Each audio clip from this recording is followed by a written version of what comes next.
प्रश्न, अपने लिए शोक गीत कहानी का विश्लेषण कीजिए। उत्तर नंबर 1, इस कहानी का रचाव मनोविश्लेषणात्मक है।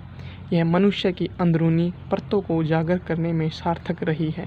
यह कहानी एक रिटायर्ड व्यक्ति अविनाश के बारे में है। रिटायर्ड होने के बाद मनुष्य खालीपन महसूस करता है।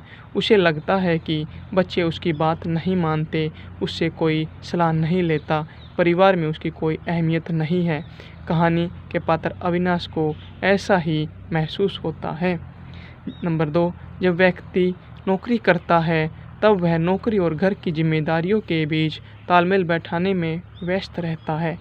वक्त का पता नहीं चलता, लेकिन रिटायर्ड होने के पश्चात और घर की जिम्मेदारियां बेटे बहू संभाल ले, ऐसे दौर में उस व्यक्ति का समय बिताए नहीं बीतता। ऐसे में वह व्यक्ति खुद के लिए छोटे मोटे काम तलाश कर अपनी ज़िंदगी जीने लगता है या खुद को बोझ समझकर तनावग्रसित हो जाता है। कहानी में अविनाश ये सब महसूस करता है। नंबर 3, बुजुर्ग हमेशा चाहते हैं कि परिवार का कोई व्यक्ति तो उनकी बातों को सुने, जबकि बेटे बहू घर की जिम्मेदारियां के कारण माँ बाप को समय नहीं दे पाते। इसलिए ही पोता पोती बुजुर्गों को लाडले होते हैं। यदि घर का कोई भी सदस्य बूढ़ा बूढ़ी से बात करना पसंद नहीं करता, तो कम से कम बूढ़ा बूढ़ी को एक अलग कमरे में सोने दे, ताकि वे दुख सुख दिन भर की घटनाओं की बात करके मन हल्का कर सके।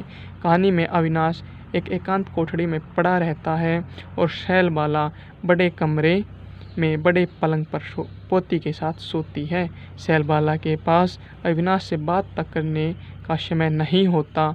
ये बात अविनाश को बड़ी खलती है।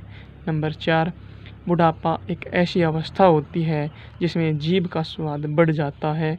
वे कुछ न कुछ खाते ही रहते हैं। उनकी आदतें बच्चों जैसी हो जाती है।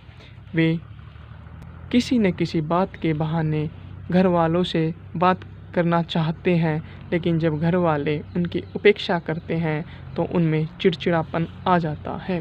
नंबर 5, माँ बाप को लगता है कि बच्चे नई पीढ़ी के होने के कारण उनके जीवन के तरीके अलग हैं, इसलिए वे माँ बाप को अहमियत व वक्त नहीं देते, जबकि बच्चे घर की जिम्मेदारियों में उलझे होने के कारण वक्त नहीं दे पाते। बच्चों को लगता है कि माँ बाप पुरानी पीढ़ी के हैं, वो दौर कुछ और था, यह दौर कुछ और है, जबकि दोनों पीढ़ी अपनी अपनी जगह सही होती है। नंबर 6, बुजुर्ग हुए तो क्या हुआ, कुछ हो या ना हो, उनका भी मन करता है कि वे भी एक दूसरे के पास सोए। कहानी में अविनाश चाहता है कि शैलबाला उसके साथ सोए, इसलिए वह हृदयाघात हार्ट अटैक आने का षड्यंत्र रचता है, लेकिन शैलबाला उसकी नब्ज देखकर कहती है, दिन भर ऊट पटांग खाते रहते हैं, उसी से पेट में गैस बन गई है, इन्हें आराम करने दो, ठीक हो जाएंगे। ये सब कहकर सभी अपने अपने कमरे में चले जाते हैं। शैलबाला भी पोती के साथ कमरे में चली जाती है। अविनाश की सारी अभिलाषा धराशायी हो जाती है। वह अकेलेपन की पीड़ा में खो जाता है।